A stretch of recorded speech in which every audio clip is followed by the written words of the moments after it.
সংসদ চারদিকে ঘেরাও দিব, আলাউদ্দিন তো কিচ্ছু না, এই সরকার কিচ্ছু না আমাদের কাছে। এদিকে আজ স্বরাষ্ট্রমন্ত্রীর উপর ভয়াবহ প্রভাব পড়ে সাধারণ মানুষের আন্দোলনে। দেশের প্রত্যেকটা জনগণ এবার রাজপথে নামে বিএনপি সরকারের পতনের জন্য। এই নিয়ে জামাতও রাজপথে নেমেছে। স্বরাষ্ট্রমন্ত্রী সালাউদ্দিন আহমদের বাড়িতে হামলা, ভাঙচুর এবং অগ্নিসংযোগ করা হয়েছে। স্বরাষ্ট্রমন্ত্রী সালাউদ্দিন আহমদের বাড়িতে ভাঙচুর ও অগ্নিসংযোগ করেছে।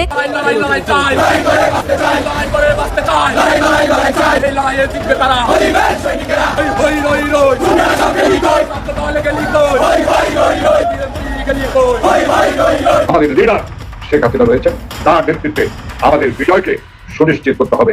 আসুন আরেকবার আমরা দেশে বিজয়কে আমরা সুনিশ্চিত। কথা রাখেনি বিএনপি। ক্ষমতা গ্রহণের পর আওয়ামী লীগের কার্যক্রম নিষিদ্ধের সিদ্ধান্ত পাকাপোক্ত করতে জাতীয় সংসদে সন্ত্রাস বিরোধী সংশোধনী বিল পাশ করা হয়েছে। বিলটি পাশের সময় সংসদে এর কোনো প্রতিক্রিয়া না দেখালেও এবার ঠিক উল্টো কথা বলছে জামায়াত। আওয়ামী লীগকে এত সহজে আপনি ব্যান করতে পারবেন? আওয়ামী লীগকে নিষিদ্ধ করার মতো একটা দল যদি আপনি আওয়ামী লীগকে নিষিদ্ধ করেন, বাংলাদেশের জনগণ কিন্তু সেটা একসেপ্ট করবে না। তার অনেক প্রমাণ কিন্তু আপনারা দেখেছেন। আদালতে আইনজীবীদের বিক্ষোভ, জয় বাংলা স্লোগান দিয়ে আদালত মাতিয়ে রাখা। নেত্রী কিন্তু বারবার বলেছে যে আমার ভাইয়ের হাত কেড়ে নিয়েছে তার হাত থাকতে পারে না, যে আমাকে, আমার ভাইকে, যে আমার পরিবারকে বাড়িতে থাকতে দিচ্ছে না, তার বাড়িতেও তার পরিজন থাকতে পারবে না। এই বছরের মধ্যেই ইনশাল্লাহ আমাদের, আপনাদের দেশের আপামর জনগণের সবার স্বপ্ন পূরণ হবে। অন্তর্বর্তী সরকারের সময়ে নিষিদ্ধ হওয়া বাংলাদেশ আওয়ামী লীগ এবার কি স্থায়ীভাবে রাজনৈতিক অঙ্গন থেকে ছিটকে পড়তে যাচ্ছে, নাকি ইতিহাস বলছে এই দল আবারও ফিরে আসবে আরও শক্তিশালী হয়ে? বাংলাদেশের রাজনীতিতে সামনে কি পরিবর্তন আসতে চলেছে? জামাত ইসলামের সাথে অনেক বড় কিছু ঘটতে চলেছে। দর্শক, এই সম্পূর্ণ ভিডিওটির মাধ্যমে অনেক বড় চমক অপেক্ষা করছে, যেটি আপনাদের সম্পূর্ণ ভিডিও দেখলে অবশ্যই বুঝতে পারবেন। আর ভিডিওটিতে একটা লাইক দিয়ে চলুন আগে সম্পূর্ণ ভিডিওটি দেখে আসা যাক। অন্তর্বর্তী সরকারের সময়ে নিষিদ্ধ হওয়া বাংলাদেশ আওয়ামী লীগ এবার কি স্থায়ীভাবে রাজনৈতিক অঙ্গন থেকে ছিটকে পড়তে যাচ্ছে, নাকি ইতিহাস বলছে এই দল আবারও ফিরে আসবে আরও শক্তিশালী হয়ে? সংসদের বিশেষ কমিটির সুপারিশ, নিষিদ্ধ শুধু কার্যক্রম নয়, এবার শাস্তিযোগ্য অপরাধও। তাহলে প্রশ্ন একটাই, এটি কি তারেক রহমানের আইনের শাসন নাকি রাজনৈতিক প্রতিশোধ?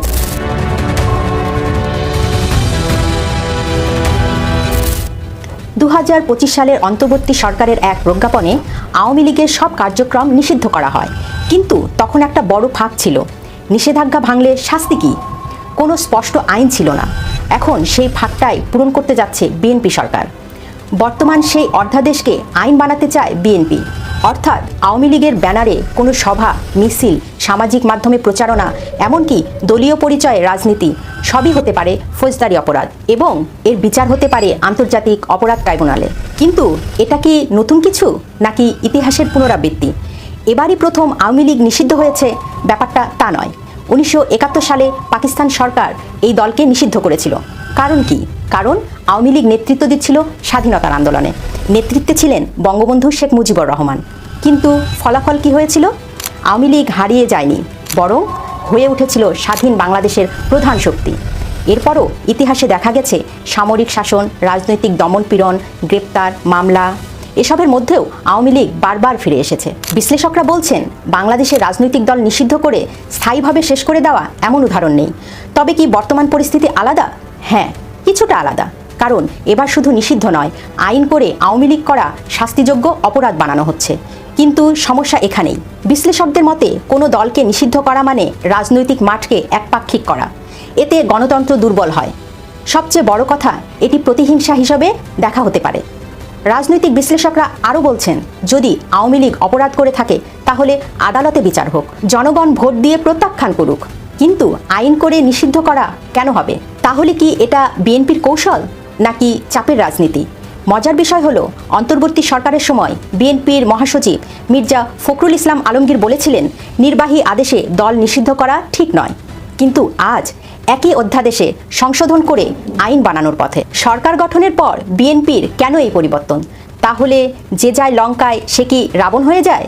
আসলে বিএনপির এই পরিবর্তনের পেছনে 3টি সম্ভাব্য কারণ থাকতে পারে।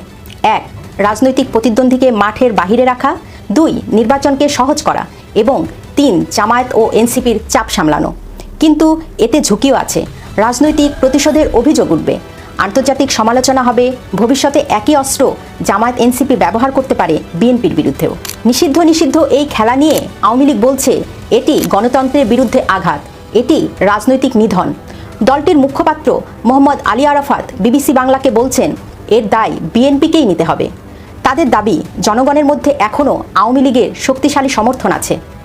এই নিষেধাজ্ঞা তাদের আরও নৈতিক অবস্থান দেবে, অর্থাৎ আওয়ামী লীগ নিজেদেরকে বঞ্চিত মানুষের রাজনৈতিক শক্তি হিসাবে তুলে ধরতে চায়। এখন সবচেয়ে গুরুত্বপূর্ণ প্রশ্ন, আওয়ামী লীগ কি আবার ফিরতে পারবে? যদি ফিরে, তাহলে কিভাবে ফিরবে? ইতিহাস ও বাস্তবতা মিলিয়ে কয়েকটি সম্ভাবনা আছে। প্রথমত, আইনি লড়াই, আদালতে চ্যালেঞ্জ করে নিষেধাজ্ঞা বাতিলের চেষ্টা করতে পারে আওয়ামী লীগ। দ্বিতীয়ত, আন্তর্জাতিক চাপ, মানবাধিকার ও গণতন্ত্র ইস্যুতে বিদেশি চাপ তৈরি হতে পারে। তৃতীয়ত, জনমত গঠন, তৃণমূলে আওয়ামী লীগের এখনও ব্যাপক সমর্থন আছে, তাই জনগণকে নিয়ে আন্দোলন গড়ে তুলতে পারে আওয়ামী লীগ। চতুর্থ, আন্ডারগ্রাউন্ড রাজনীতি, নিষিদ্ধ থাকলেও গোপনে সংগঠন চালাতে পারে আওয়ামী লীগ। তখন সরকারের পক্ষে তা মোকাবেলা করা কঠিন হবে। তবে আওয়ামী লীগ 5 আগস্টের পর আন্ডারগ্রাউন্ড রাজনীতি করেনি, তাই ধরেই নেওয়া যায় নিষিদ্ধ হলেও জুলুম নির্যাতন সহ্য করে প্রকাশ্যে রাজনীতি করবে আওয়ামী লীগ। রাজনীতিতে সবাই যখন শত্রু হয়ে যায় তখন আওয়ামী লীগের মতো পরিণতি বরণ করতে হয়। বিএনপির অবস্থা কি আসলেই সেদিকে, মানে পতনের দিকে? বাংলাদেশের সুশীল সমাজ এবং বিরোধী পক্ষ যেভাবে বিষয়টিকে পোর্ট্রেট করছে তাতে তো মনে হচ্ছে এক ধাক্কায় শেষ হয়ে যাবে বিএনপি। আচ্ছা, এই বিষয়টির গভীরে যাব আজকের বিয়ন্ড পলিটিক্স। প্রথমত, জামায়াত, এনসিপি, বাম দল, অন্যান্য ইসলামী দল এবং অতি আবশ্যক আওয়ামী লীগ, আর আছে সুশীল সমাজ ও থিঙ্ক ট্যাঙ্কগুলো। এই মুহূর্তে জামায়াত এবং এনসিপির হুঙ্কার চলছে সংসদে, রাজপথে, সামাজিক মাধ্যমে এবং গণমাধ্যমে। তারা বলছে বিএনপির পরিণতি আওয়ামী লীগের মতোই হবে। আমরা সেটা বুঝি, কিন্তু 2/3 সংখ্যাগরিষ্ঠতার বিএনপিকে কি সত্যি জামায়াত এনসিপি চাপে রাখতে পারছে? কিছুটা ব্যাকফুটে গেলেও বিষয়টি কি এমন যে তাদের হুমকিতে বিএনপি পিছু হচ্ছে? বোধহয় না। বাংলাদেশের বাম দলগুলো কি আসলেই বর্তমান বাস্তবতায় বিএনপির জন্য বড় কোনো হুমকি? জুনায়েদ সাকি তো এই সরকারের অংশ, আর অন্যদের পক্ষে খুব বেশি চাপ সৃষ্টি করা কি সম্ভব? এবার আসা যাক আওয়ামী লীগের প্রসঙ্গে। এতকাল বিএনপির প্রধান শত্রু। এখানেই আমি একটা প্রশ্ন রেখে যাই, এখনো কি বিএনপির প্রধান প্রতিপক্ষ আওয়ামী লীগ? এর উত্তর পরে খুঁজবো আমরা। সরকার আপাতভাবে আওয়ামী লীগকে যেভাবে ডিল করছে তাতে তাদের মনোভাবের আভাস পাওয়া যাচ্ছে। স্বাধীনতা দিবসে আওয়ামী লীগের পক্ষে তৎপরতা চালানো ব্যক্তিদের পুলিশ যেভাবে ধরাও পাকড়াও করেছে, ধানমন্ডির 32 নম্বরের শ্রদ্ধা জানাতে যাওয়া ব্যক্তিদের অবস্থান করতেও দেওয়া হয়নি। জাতীয় স্মৃতিসৌধে স্লোগান দেয় তাহমিনা আক্তার নামে এক নারীকে তার 3 সন্তান সহ আটক করা হয়েছে। এরকম আরও বেশ কিছু ঘটনা রয়েছে।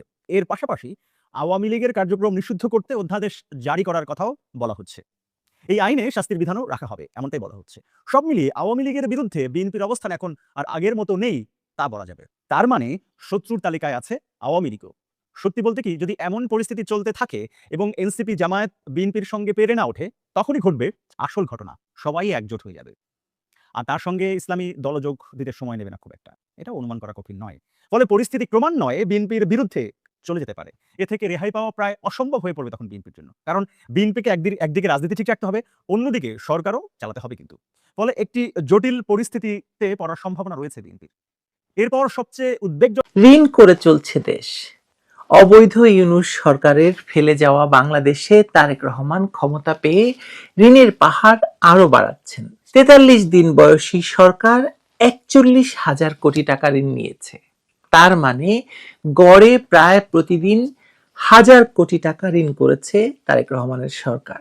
1 বছরও যদি থাকে তারেক রহমানের সরকার, তাহলে কত টাকা ঋণের বোঝা গিয়ে দাঁড়াবে? প্রায় 3,65,000 কোটি টাকায়। এই অঙ্কটি শুধুমাত্র সংখ্যা নয়, এটি একটি জাতির ভবিষ্যতের উপর চাপিয়ে দেওয়া দায়ের বা ঋণের বোঝা।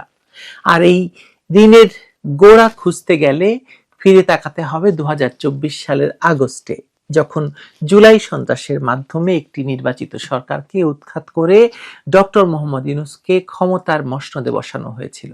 সেই অবৈধ ইউনূস সরকারের 14 মাসের শাসনকালে দেশের মোট ঋণের পরিমাণ বেড়েছিল 2,60,257 কোটি টাকা। অথচ এই সময়ে উন্নয়ন ব্যয় ছিল 60 বছরের মধ্যে সর্বনিম্ন।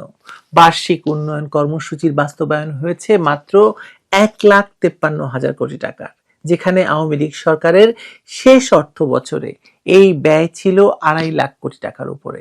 মেগা প্রকল্প বাতিল, অনেক প্রকল্প স্থগিত, উন্নয়নের গতি শূন্যের কোঠায় নামিয়ে আনার পরেও ঋণের লাগাম ধরে রাখতে পারেনি অবৈধ ইউনূস সরকার। রাজস্ব আহরণে ব্যর্থতা, পুরনো ঋণ পরিশোধের চাপ এবং পরিচালন ব্যয়ে অনিয়ন্ত্রিত প্রবণতা সব মিলিয়ে ঋণের স্তূপ কেবল বেড়েছে। এখানে একটি তুলনা অত্যন্ত জরুরি। দীর্ঘ 16 বছরের শাসনে শেখ হাসিনার সরকার বাংলাদেশকে যে অভূতপূর্ব অর্থনৈতিক এবং অবকাঠামোগত উচ্চতায় নিয়ে গিয়েছিল তা ইতিহাসে বিরল। পদ্মা সেতু, metro rail, Karnaphuli tunnel, Rooppur পারমাণবিক বিদ্যুৎ কেন্দ্র, এলিভেটেড এক্সপ্রেসওয়ে সহ শত শত মেগা প্রকল্প বাস্তবায়নের মধ্য দিয়ে বাংলাদেশ নিম্ন মধ্যম আয়ের দেশ থেকে মধ্যম আয়ের দেশে উত্তরণের পথে হাঁটছিল। এত বিশাল বিনিয়োগ এবং উন্নয়নের পরেও 2009 থেকে 2024 সাল পর্যন্ত 15 বছরে মোট ঋণ যেখানে 2 লাখ থেকে বেড়ে 18,88,000 কোটি টাকায় পৌঁছেছিল, সেখানে কোনো উন্নয়ন প্রকল্প ছাড়াই কেবল 1.5 বছরে অবৈধ ইউনূস সরকার এবং পরবর্তীতে মাত্র 43 দিনে তারেক রহমানের সরকার যে ঋণের পাহাড় জমিয়েছে তা বাংলাদেশের অর্থনৈতিক ইতিহাসে নজিরবিহীন।